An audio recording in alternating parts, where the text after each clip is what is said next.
Vergießen wir ihr Blut! Vorwärts, Soldaten! Schicken wir die Hunde zurück zu ihren Müttern! Haltet die Stellung! Četrta soška bitka, 10.11.1915 do 11.12.1915.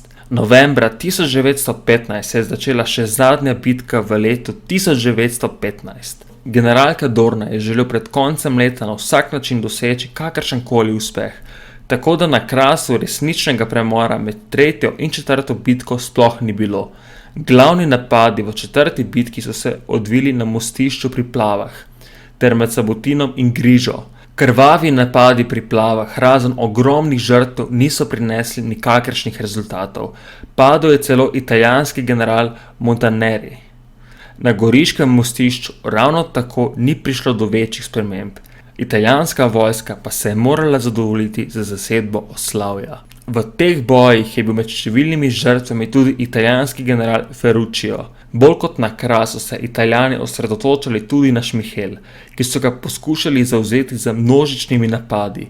Ti pa so bili večinoma neuspešni. Na koncu so Italijani izgubili 48.967 mož, medtem ko so branilci izgubili 25.381 vojakov.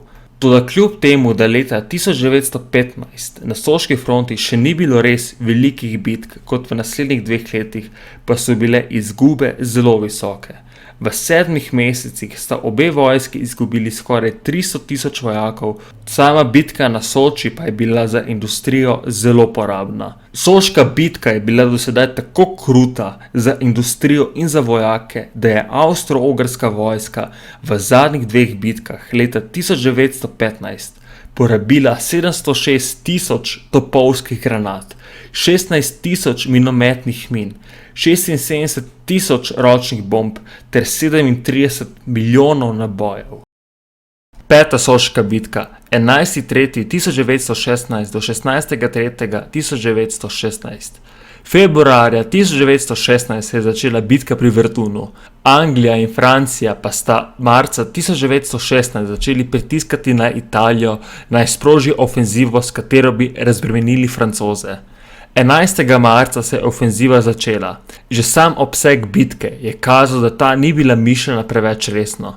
Napadli sta obe italijanski armadi. Druga armada je napadla na Mrzlem vrhu, tretja pa med Šmihelom in Martinščino. Ukazano je bilo celo varčevanje z granatami. Bitka pa se je končala že po 5 dneh. Tako da ne preseneča, da se frontna črta ni premaknila. Tudi izgubo vojakov so bile majhne. Italijanska vojska je izgubila 1882 vojakov, Avstro-Ogrska pa 1985. 15. maja 1916 se je začela velika avstro-ogrska ofenziva na Južnem Tirolskem. Sicer ni prenesla preboja fronte, saj so bili Avstrijci zaradi ofenzive Brusilova na ruski fronti prisiljeni predčasno prekiniti in se vrniti praktično na izhodiščne položaje. Kljub temu pa so Italijani utrpeli zelo velike izgube, in sicer 150.000 mož, in izgubili so ogromno opreme. To pa je avstro-ogrsko poveljstvo pahnilo v zmotno prepričanje, da italijanska vojska na soški fronti še dolgo ne bo sposobna resnejše ofenzive. Pred naslednjo italijansko ofenzivo se je na soški fronti naredila še ena prelomnica. Avstro-ogrska vojska je 29. junija 1916 izvedla napad z bojnimi plini pri Šmihelu. Plinski napad je sicer bil uspešen, vendar pa avstro-ogrski vojaki niso znali izkoristiti presenečenja, saj so Italijani s srditim protinapadom ponovno zavzeli izgubljene položaje. Frontna črta se tako ni premaknila. Italijanska vojska je v bojih izgubila 6.700 mož, avstro-ogrska pa 3.300. Šesta soška bitka, 4.8.1916 do 16.8.1916. Italijansko vrhovno poveljstvo je že od začetka leta 1916 pripravljalo novo veliko ofenzivo. Peta soška bitka ni prinesla želeni rezultat, političnih pritiskov pa je bilo vedno več. Zato so Italijani zares morali izvesti veliko ofenzivo. Velika ofenziva naj bi se začela sredi julija, vendar pa je obsežna avstro-ogrska ofenziva v Južnem Tirolskem italijanske načrte nekoliko zamaknila, tako da je bil začetek italijanskega napada prestavljen na avgust. Ofenziva je bila dobro pripravljena, napadalni odsek je bil zelo zožen, saj so bili glavni cilji Goriško mostišče. V največji tajnosti so Italijani na Goriško mostišče pripeljali kar 296.000 vojakov in 6.825 častnikov. Koncentracija enot je bila izvedena tako dobro, da avstro-ogrsko poveljstvo ni zaslutilo ničesar in je ostalo prepričano, da Italijani zaradi velikih izgub na Južnem Tirolskem še lep čas ne bodo sposobni izvesti resnega napada. Prvi boji so se začeli na južnem robu Doberdobske planote, kjer so Italijani z demonstrativnim napadom želeli prepričati avstro-ogrsko poveljstvo, da bo težišče bitke ponovno na Krasu. 6. avgusta ob 6:45 pa se je začel uničujoč topniški ogenj, ki je trajal celih 9 ur.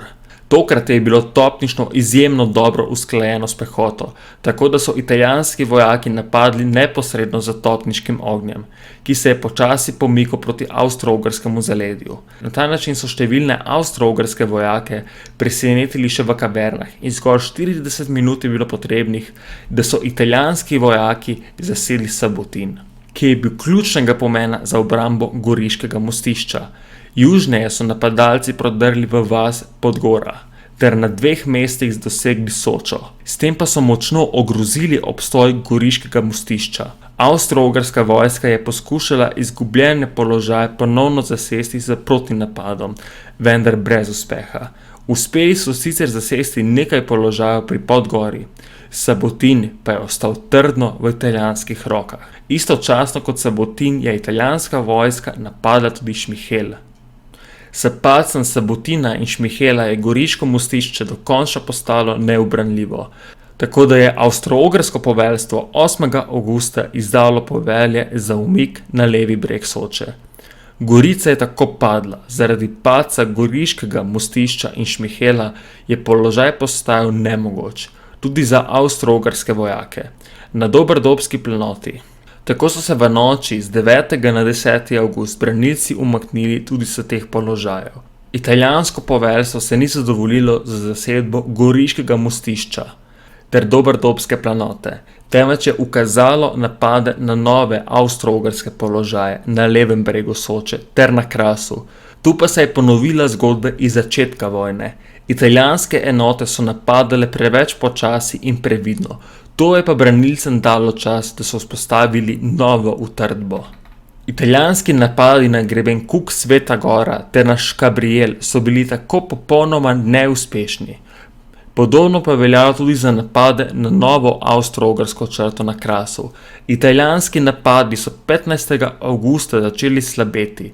Istočasno pa so tudi izčrpani branilci končno dobili nujne potrebne okrepitve. 17. avgusta 1916 je italijansko vrhovno poveljstvo ukazalo ustaviti napade, tako da se je 6. soška bitka končala. Bitka, ki je trajala 2 tedna, je italijanski vojski prinesla prvi odmevan uspeh na soški fronti. Padla je Gorica, to pa je italijanska politika nemudoma izkoristila za propagandne namene. Italijanska vojska je izgubila 51.211 mož, medtem ko so branilci izgubili 41.800 mož. Kmalu po končani 6. soški bitki je v vojno na strani Atante vstopila tudi Romunija. Njen vstop v vojno sicer ni imel neposrednega vpliva na boje na soški fronti, saj so centralne sile Romunijo v 4 mesecih popolnoma porazile. Kljub temu pa je romunski vstop v vojno imel posledice za italijansko fronto. Na romunsko zahtevo je Italija namreč 26. avgusta napovedala vojno Nemčiji, s katero do tedaj ni bila v vojni in je z njo lahko trgovala tudi z vojaškim materialom, kar bo povzročilo, da bo Italiji počasi začelo primanjkovati bojnega materiala. Upam, da vam je bil današnji dokumentarec všeč. Če vam je bil všeč, pritisnite like in se naročite.